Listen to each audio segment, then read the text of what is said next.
Today we have the 2018 Skoda Kodiaq.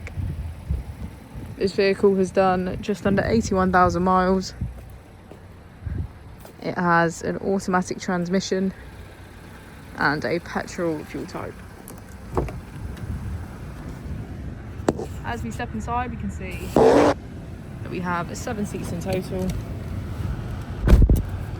To the left of our steering wheel, we have voice control as a feature, as well as cruise control. And on the right, we have automatic headlights and our keyless ignition. Moving on to our screen, we can access radio, media, smartphone integration and voice control. On the right we have setup, Apple and Android CarPlay, our vehicle status and menu. If we put the vehicle into reverse, we can see that it comes with Park Pilot. Just below our screen is our dual zone climate control